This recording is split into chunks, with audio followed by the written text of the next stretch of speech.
It's my honor to go ahead and introduce Michael Cahn. I'll let him give a little bit of his own background. I think many of you know him through Extension and his other work. We very purposely asked Michael to be here today, and his schedule allowed it, particularly because we're in the more agricultural-based community. At Salinas, we've had some more focus on urban, and we will continue next week as well. So we're trying to tailor the guest speakers to the communities that we're meeting with. So with that, I'm going to hand over to Michael, who's going to continue on the conversation from a standpoint of some other ideas. Let me also just say one other thing before I do, so I can do the caveat for you. As with all the guest speakers, I want to be very clear. This is not, and it is not intended to be a do it my way. Okay, we've asked people to come here and sort of put out for open thinking of things that can be done. So this is not advocacy per se, this is just informing and helping move the ball along. So with that, I'm going to hand to you. Okay, thank you, Dave. Thank you for the invitation to come and speak today and be part of this workshop. Okay, and if you don't know me, I am a farm advisor with UC Cooperative Extension, and I'm housed in Salinas in the same building as the Ag Commissioner there. I've been a farm advisor with Extension, I'm going on my 30th year now. So, but I've been in the Salinas Valley since 2001. And so I've seen a lot of changes here also. And I think what I'm going to do is sort of take where Norm left off about where we're going with some of these irrigation practices and how we're getting more efficient. I'm going to give more details. My job is to do extension, give talks, train growers, train irrigators, but I also do a lot of research, and I research better ways we could manage water, be more efficient. I also work on water quality issues. But a lot of my ideas that I do research on are coming from the growers, so it's a partnership. And you'll see some of these partnerships hopefully in this talk. So just a quick outline, I do want to talk about some of the technical assistance programs that are available to growers, and then touch on some new technologies and approaches to increasing water use efficiency in agriculture, and give some examples. So I like to start with this paradigm of how we can really optimize irrigation efficiency and have a high irrigation efficiency, in particular to irrigate agriculture. And it first comes with starting out with the irrigation system that's designed well. And if you don't have a good design, you're already having some problems in being highly efficient. But once you have a good design and it's in the field, it has to be operated, maintained correctly. And if you have those two factors, you still have to do your scheduling to really match the water needs of the crop. And what I like to explain is this triangle here requires all three parts. If you're deficient in one thing, you don't achieve the maximum irrigation efficiency of your system. So some of the available resources we have to assist in getting high irrigation efficiency is technical assistance. So you have Natural Resource Conservation Service, the NRCS, have people that can help, especially with funding. The resource conservation districts have a service to help with irrigation consulting. And of course, our office, we have recently received funding from CDFA. So I have two people that have technical expertise to go out on to growers' fields and work with growers and irrigators to help understand, work with them to identify issues that they can improve on. So that one-on-one assistance is out there, so you just call their office. And there's, of course, private irrigation consultants that are available. And then in terms of funding, Norm mentioned the SWEEP program, the State Water Efficiency Enhancement Program, and My understanding is that's going to be opening up for application shortly in May. So look for those. And we have someone at Cooperative Extension who can help you with those applications. And they can fund all sorts of improvements on the farm, like variable frequency drives on the wells, and even in energy, right? So solar systems going with that, because it's also about greenhouse gas reduction and conversion to other more efficient irrigation systems. Norm also mentioned the Healthy Soils program, and that's always evolving, but they will subsidize the costs for cover crops and adding organic amendments like compost. And then for those who qualify, there's the QUIP program through the NRCS that will do cost sharing for improvements on irrigation systems. In terms of technical assistance, from our office, we can help with somewhat with irrigation system design, or look at a design that's proposed by an irrigation company and make sure it makes sense. We can do in-field evaluations of application uniformity, and we've done that, as well as sort of system audits. Just take a look at your system when it's operating and see if we can identify areas that you might need to focus on. And then with irrigation scheduling, we can assist with that. And we do a lot of that where we will put out soil moisture sensors or flow meters on a block and connect it to some online software so you can actually see how your irrigators are operating the system. And we also will work with irrigators to help train them. And that can be some sort of formal irrigation training we do at your operation. And I partner a lot with the RCD of Santa Cruz County, have Spanish-speaking staff, and plus I have 2 staff that are fluent in Spanish. So we can develop really hands-on trainings for irrigators so they better understand what they're doing and the importance of what they're doing. So some of the new technologies and approaches that we have been working on increasing agricultural water efficiency is using drip in more ways on the farm. So traditionally vegetables have been established or germinated with overhead sprinklers. But more recently, because of the use of single-use drip tape, we can actually establish them with drip.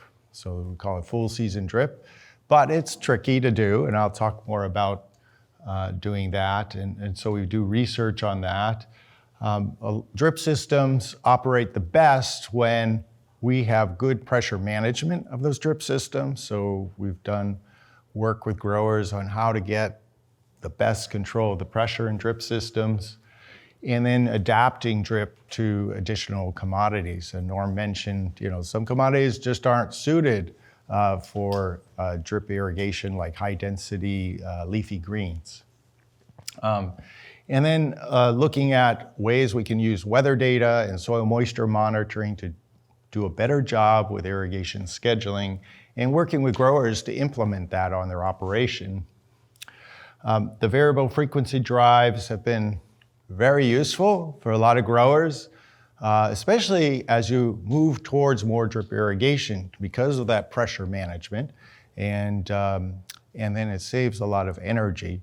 And it's really been useful on these vegetable operations where we're opening and closing different blocks all the time to have that very consistent pressure throughout the day. And we've done work on looking at more efficient irrigation pipe and sprinkler heads. Many of you have seen that yellow pipe, the Certaset type of pipe that doesn't have leaks. It stays charged with water, so when you turn on the water, the sprinklers come right on. So we all know that there's more and more use of drip, and that's because it is a more efficient way to irrigate a lot of crops. You get usually a very high application uniformity using drip, and that translates usually in water savings. But also with that high application uniformity, if you're fertilizing through the drip, you also put the fertilizer out more uniformly this way. And if you're trying to manage salinity, you do a much better job if you're putting on similar amounts of water everywhere in the field. And I think a lot of growers, especially the vegetable growers, have seen improved yields over the years, taking care of disease issues. You have less mildew if you're not using overhead sprinklers all the time. So I mentioned, using drip for germinating crops, and the one that it's been used a lot in is germinating lettuce, and there's a lot of benefits because, as you know, this valley is very windy once we get in the afternoon.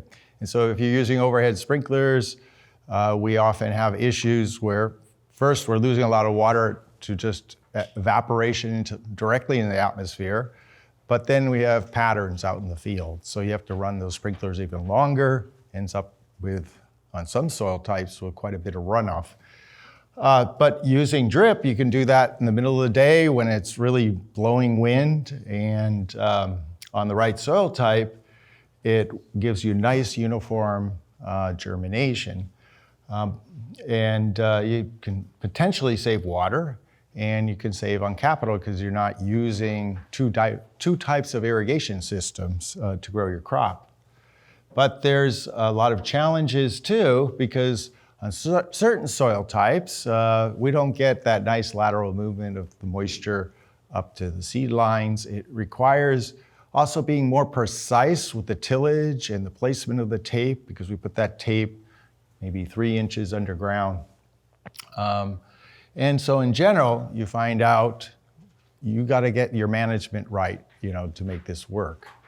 So we've worked with a number of operations, and I think they made a lot of progress. And we can use as little as 2 inches of water or 2.5 inches of water to establish a lettuce crop. So weather-based irrigation scheduling is another way we can determine how much water a crop needs. And we do have this network of SIMA stations in the valley here. Not all are sited right, and so the SIMA staff has taken a few offline, like over in the Castroville area in North Salinas. But in this part of the valley, we have a number of stations that you can utilize, and that data, the daily evapotranspiration, is posted online, or you can go on the website and have it actually emailed to you in a spreadsheet form. But you can use private weather networks, and there's some new satellite-based products that provide reference ET data, such as OpenET, and we have Spatial SIMUS, which uses a combination of satellites and the weather stations to give you a more exact estimate of the ET where your ranch is. So what's nice about it is it's not necessary, to install equipment to use weather-based scheduling. It can be used in lots of different fields at a low cost, but you do need accurate coefficients to convert the reference ET to the crop you're growing and for the stage of development of your crop, and that requires calculations. So one of the areas I've worked on over the years is just understanding how much water the crops we grow need, right? And compare that with evapotranspiration. And so we've done replicated trials in all these different vegetable commodities. We've worked with berries too, where we apply in these replicated trials from 50% up to 150% of what we estimate crop ET is, and then we evaluate yield and quality, because we want to know really how low can you go, because that really depends on optimizing the evapotranspiration of the crop. And that also helps us tune up those crop coefficients and understand exactly if they work and if they have to be adjusted. An example might be celery, right? A lot of water often goes on celery. We found the current crop coefficient wasn't quite right to optimize the yield of celery, so we had to change it. Now, to make ET calculations easy, over the years, we've developed some online software that's free to use to any grower and supports a lot of the commodities we grow in this valley called Crop Manage. And once you set up your ranch on it, you can essentially say, today I'd like to irrigate. How many hours should I put on? So you can customize for each of your fields the specifics about your irrigation system, the soil type. So it allows you to do really site-specific recommendations. We look at all sorts of tools that can help with irrigation management. And one of the, I think, interesting things over my career is just flow meters. When I first came to this area, I took my job, there was a broken propeller meter out in the back in the equipment yard, and they told me, use that to figure out how much water growers are using. And we moved, progressed over the years to these magnetic, ultrasonic meters, and we can put them on irrigation blocks. We can connect them up with little data loggers, with cell phone modems, and actually see minute by minute what the flow rates are. And if we can measure things about how people are irrigating, we can really identify if there's any issues, if they're over irrigating. So it's been a very useful tool, and I recommend, at least on some of your blocks or some of your fields to use them. And you can see I installed one here on a vineyard. There's lots of different new soil moisture sensors that we can also connect to these types of systems so you can observe the soil moisture. And then in pressure regulation, there's new types of pressure regulators that are much easier to use, much more reliable. So we're always looking at new, what I call better mousetraps, right? So the old pressure regulators were slow to react and irrigators didn't like them, but there's new types that react very quickly and do a really good job. And then the use of variable frequency drives, as I mentioned before, can keep very consistent pressure in your system, especially if you have a lot of wells interconnected underground. And this is an example how we worked with a grower that said, we can't figure out how to get our pressure right in our drip systems. So working together, we came up with this type of thing. It's very common to see these trailers with a filter station on them, right? You see them parked out by a field. But we added a few components. So we put a flow meter on there. We have a data logger that connects to that flow meter with a cellular modem. And we have a pressure regulator, and we're monitoring the pressure upstream and downstream. So with every irrigation, they can see what the pressure is, what the flow is, and then all that data actually goes into Crop Manage. They can see every irrigation, how many inches of water they applied. And they can compare that with the recommendation based on ET. And the grower expanded to about 10 of these, and they're using them right now. There's other approaches, to improve irrigation efficiency, and I just want to touch on some of those. Norm mentioned the use of cover crops in the winter. But we can also sort of get those cover crops to work for water infiltration. So we call those low biomass winter cover crops.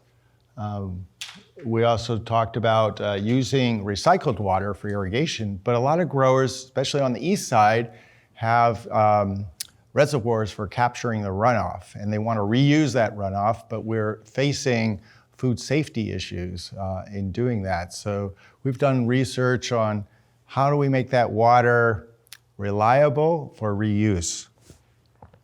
And then conservation tillage practices. There's some new tillage implements that growers have already identified, right? Like the reverse mulcher that are reducing the number of passes and the amount of water you need for pre-irrigation. So putting those in place can save money, save water. And then improved equipment for transplanting. As we use more transplants, we might be able to shorten the growing cycle of these crops. Example I can think of is like plant tape, using those smaller little transplants so they get established with less water and also reduce the cycle of growing that crop. And then breeding for water stress tolerance. So I'm involved with a project with UC Davis. They're looking at the genes that control root growth and get you a plant that has a more extensive root system that can utilize water more efficiently. So we know that over the years, a lot of our water comes, really a bulk of it in the rainfall events is atmospheric rivers. And this year we had a few of those. So that could be half the water in the wintertime or more that we receive in this area. The problem is when we get water like that, so intense, and we have a lot of fallow fields out there, much of that water doesn't infiltrate. It just goes off the land and as runoff. It causes erosion problems downstream. And so during my career, we've looked at how we can use winter cover crops that really are focused on infiltrating that water, but aren't in the way in the spring in terms of doing the normal soil preparations for planting. And we call these low biomass cover crops. So this is an example of planting triticale and rye in the furrows or in the furrows in the beds, and then coming in with an herbicide to kill them. And so basically you have straw out there, and this increases the amount of infiltration from rainfall by 70 or 80%, right? And recently we came back to this type of, a way of using cover crops, but looked at other species. So with the rye and the triticale, which are cereals, you have to kill them with an herbicide. And a lot of growers were reluctant to do that because they're not sure they can get out there with an herbicide in the middle of the winter time. So we've looked at using warm season species like Sudan grass, which once it gets cold, they basically stop growing, and if there's a frost, they die. And so basically you have straw on your soil to protect it. So we tried this out in the Arroyo Seco area this last winter, and increased infiltration from those few, atmospheric rivers by, I would say 70 to 75% compared to just bare soil, and greatly reduced the amount of sediment that was lost.